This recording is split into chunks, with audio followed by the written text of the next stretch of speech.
bisan pa man. Importante ang karon igrasyahan ihapon ta sa Ginoo. Amen ba? Amen. No, may so ko talaga sa dito kayo palalungan ang atuang gospel. Ug daghan makatunan no, may so nila ni Kristo dina sa atuang ebanghelyo ato ang nadumog na gitulig si Juan ug diha sa pagtuli sa tradisyon sa mga Hudiyo nga siyang hadlan. Ug sa tradisyon po sa mga Hudiyo, no, ang labi na katong kinamagwangan na anak, labi na lalaki, ang ipangalan ng anak ang mga ngalan sa mga lalaki dinha sa ilang banay. No, for example, for example, ilang pangalan, Juan, ilang pangalan, Romel, no? Sa inyo, mga pangalan, Romel, no? Sa inyo, sa mga Hudiyo, hindi lang ka ikaw na Romel sa inyong banay. No, kay pwede mo mag-ikaw or bisa kay mag-angkol o ibang tiyo. But in this matter, kay kinamagwangan man, no, pwede parehas pumingaan sa inyong papa. No? Magbasabot yan sa mga Hudiyo, no, mga ang mga sinigan ng mga paryente, gusto nila ingat sa bata or sa anak ni Isabel, masaman, Zacarias. Kaya ano man? Zacarias man ang pangan sa papa. No? Kanya, usapay ito ba ni Isabel? Ay, minamagay mo. Usapay ito ba ni Isabel? Di ko sugot. Kaya usay pangan? Buwan. Sa reaction sa mga paryente o sa mga sinigan, ni Isa ang kilay. Ni Isa ang kilay. Ano ni Isa man ang kilay? Kaya ano? Tiguang na ba sila? Si Zacarias o si Isabel. Wala kung sila mag-anak. Wala karon tiguang na nabuntis si Isabel. Kung magbuntis ni Isabel, pagpanganak, dili pagpanipangan sa iyahang bata, ni Isa ang ilagay, kinsa ang mahanani, ano din manipangan sa iyahang bata, pag-iwan sa pangan, uwan na, sapot ni Isa, ang mga kilayan ni Isa, kaya ano, walang man mo uwan sa inyong paryente. No, may nana, isang gulang ni Isa ba? If you are going to look at it, the name John, number 1, buot pasabot, ang God is gracious. O man ang meaning sa name number 1, God is gracious. Ang Ginoo maluluyon. Ang Ginoo magkinatagon. Muna ang meaning sa John or Juan.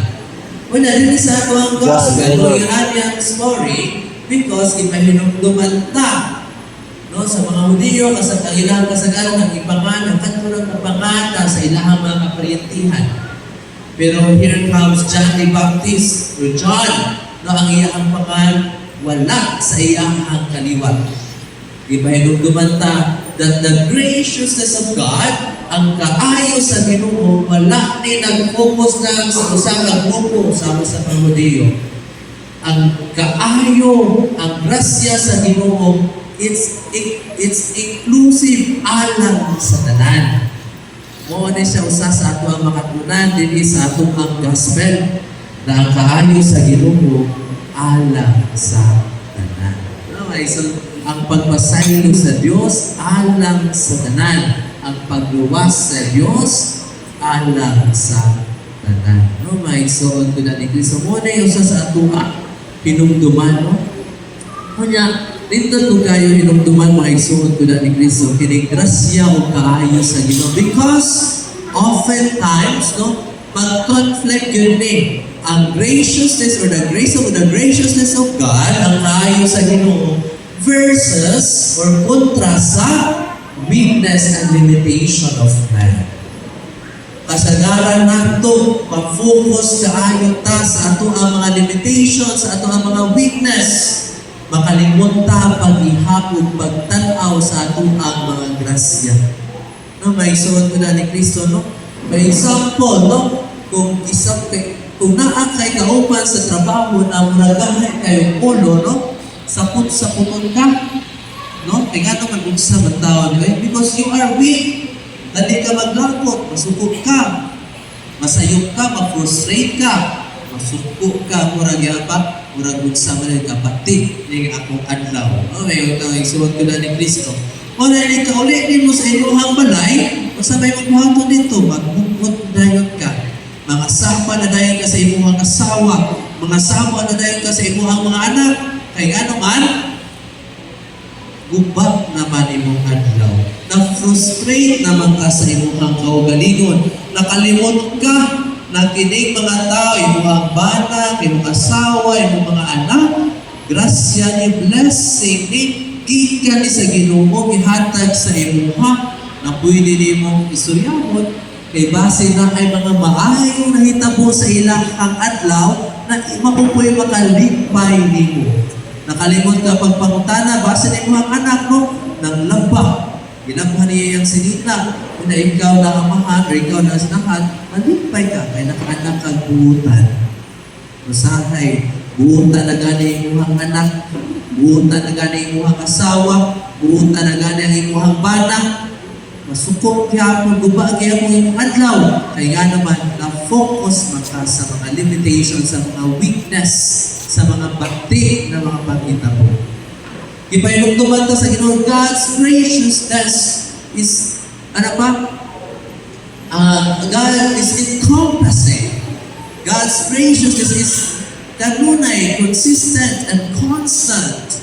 And it never fails. No, may sumunod ko na ni Kristo. Pero makalimutan o tanaw, no? Ma-focus ta sa atong mga gibati. No? For example, no? Ako nakapasalamat ang mundo, no? Nagasyahan ko dito sa Ginoo. But it's our constant struggle. No? For example, alas 2:20, gikan ako padung sa Miglanilla. Try ko traffic kayo. Kaya na, alas 4 na, misa. Pag-abot na, mag-traffic yung sakto yun kayo, alas 4, no? Misa. It's so. Kanya, misa. After na, kuman sa misa, La misa. Kaya ako gyapon mo karon na ko yan. Nawa mo ako na pud ka. Ako ka leksyon, yan na ba? Kadali-dali mo ka ako, no? Ay nga naman, balik na pud ka ng leksyon dad, no? Traffic gihapon. Abot na ni kaya naman, napaso ni mga napaso ni mo lang misa sa alas 8. Kapoy siya. Pero kung ako na kita na ako kakapoy, no? Magpupo na siguro mo, no? Maglago na siguro mo. Pero mas nalipay man ko. Kaya naman, at the middle sa ako ang pag-drive, pag-travel, traffic, visa, nakakaon ako. Mention.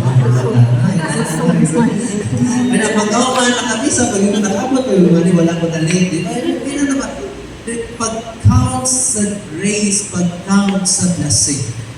It somehow helps you tabangan yun ka para ang imong disposisyon dili yun anak magubak dili yun diha magubak ang pangutana mga igsoon ko na ni Kristo unsa man dali ra ka maglagot dali ra ka masuko dali ra ka magkumot base o mas nag-focus ka ngadto sa mga batid na mga pangitabo, nakalimot ka na bisan pa sa lisod o kabatid sa mga pangitabo, naagoy ikaayo o naagoy maayo.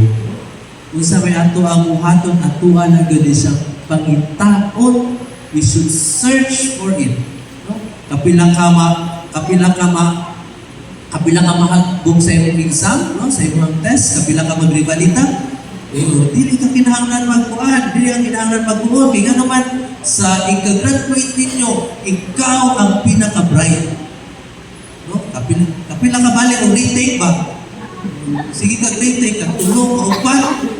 Ay, ka problema. Kaya naman, ika-graduate, ikaw ang pinaka-bright. Kaya naman, nakatumuban, nakausaran ni Tay, nakalimot na to sila sa ilang gitunan. Ikaw, kaya balik-balik man ka, memorize ka na ni mo, no? Ikaw ka na ni Pisa.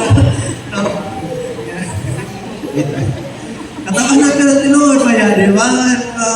Bali-balihon ka, dahil naging kang makuhan sila, di ba? Review sa ito, ha? Kasi ikaw din, tayo mag-review ka din. Pila, kaupat na ka nag-retake, sabi mo. Di ba, iso na rin, di ba? And something good came out of this somehow miserable nato na kahimtang no, mga igsoon ko na ni Kristo. Una, kapila ka nag-retake, no? Pasang mo, dako, mas dako ang imong pasalamat. Kaya nga naman, ay, sa wakas. Di na yun ko murit. Ano, igsoon ko na ni Kristo. Mas pure ang joy, no? Igsoon ko na ni Kristo. And that's our part of our Christian life. The more we struggle against our sin, the more we struggle, no? The more namin, maningkamot to overcome sa ato ang mga sala. Kuna, maghagmong ka, padayon na sa pag-overcome. Now, once we can overcome, makita din nato, makita din nato na dili na kita, o dili kita bahangan nata sa Diyos, o nga makita nato ang grasya na nagligo. No, mga igsoon ko na ni Kristo. That is why, the third thing na ang nindot kayo makatunan sa ito ang Ebanghelyo. Like John, the name John, given, ihatag ato sa anak ni Isabel ni Zacarias na ang identity that God is gracious. No, mga igsoon ko na ni Kristo. Ipahinumduman kita na kining graciousness sa Ginoo iyahang ki-extend din ka nato. Muna kita po gibunyagan with this common name. No? Ikabunyag ko. Una mo ta, no? Ito na natuan na siyang musbun ba, no? Murag maglagot, daghan tayo magpabunyag, murag naglagot sa pari kung sa dibon. Ano man, murag gusto pa kauwawan ang dikon o ang pari. Kaya nga naman, ikabunyag, ipunta na sa ingat sa inyong bata. Sus, ang pangalan kay di malito. No, di malito. Kaya i-spell niyo mo XYZ. So, magbasaan na. Wait, ano ba tagay? Dito sa ato, binunyaga, we have this common name. Masabi ato ang common name? We are Christians. Kita tanan mga Katoliko. No? Kinautunta, no? May sorgula ni Kristo. Like, sa nga ni Juan, na Juan God is gracious, na makita din na sa iyahang kinabuhi na he was really graced and blessed by God. No, na-exalt ka na ni Kristo. Na ako'y pangutana sa inyo, last na nino. Kung sa may possession, kung sa may butang na naan ninyo, na every time na laging tao makakita ni Hindi, makaingon yun sila na imuha ng butaka o ikay tag-iyaan ang butaka. No? For example, no? Tanawin nyo, gagawas ninyo sa inyo, tanawin sa inyo ang pultahan, di ba? Makita ninyo ang daghan kayo mga tsinelas. Kita mo? Maka-imagine mo? Kaya katanawin ninyo sa usang tsinelas, so itin pa. Makita nyo, makailan nyo kung kinsay tag-iyaan yung tsinelasa, no? Kamama ni, kaya lityo kayo. Inugasan ang tsinelas, ay katanaw ng kurunten pa rin. Ganong din naman ni Paris. Kaya kinisa dahil na, ay kampana, kamdudong na, kaya wakon, sa gunsa na kaya isulong man. Naisarap nila ni Krista na, somehow makita ang kuhan. Ipakita na ang tag-iya ang butaka. That butang is represented by the owner of that thing na maigsoon kita ni Kristo. Sa dihang kita gibunyagan sa ato ang pagka-Kristiyano sa our common name, we are prophesying ato ang gisabyaw na kita gipanag-iya ni Kristo. Unang kita ato ang gikupta ng bangan ng Kristiyanos. Pinaupunta ang maigsoon ko na ni Kristo that ang ato ang kinabuhi can truly reflect kung kinsay tag-iya ni ini. Kinsa may tag-iya ni ini? Si Kristo. No? Wanang say magulta, no? The only Catholic nation, no? Pinakadako na Christian Catholic nation sa Asia. Kinsa man? Ang Pilipinas. Anong grabe man, dili man makita nato si Kristo sa ato ang mga government official, sa ato ang sa mga tao, no? Sa mga Kristiyanos, mga Katoliko man ta, no? Ay sorry nila ni Kristo. Hopefully, may we truly believe that God is gracious. God's grace encompasses. God's grace is all-powerful and somehow it overcomes our weakness and limitations. Kung kita nagdala-dala ni pamaan ng Kristiyanos, ipahirong dumanta na kita kanunay nagdala sa grasya, hinaupunta na ang maong grasya atong pahimpalihon din sa atong tagsa-tagsa kinabuhi.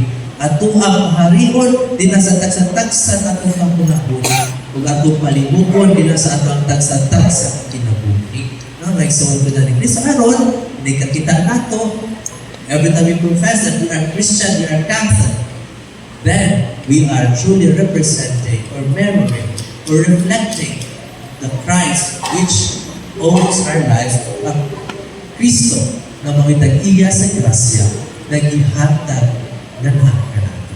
Hinaupunta. Amen. Palibog, palibog.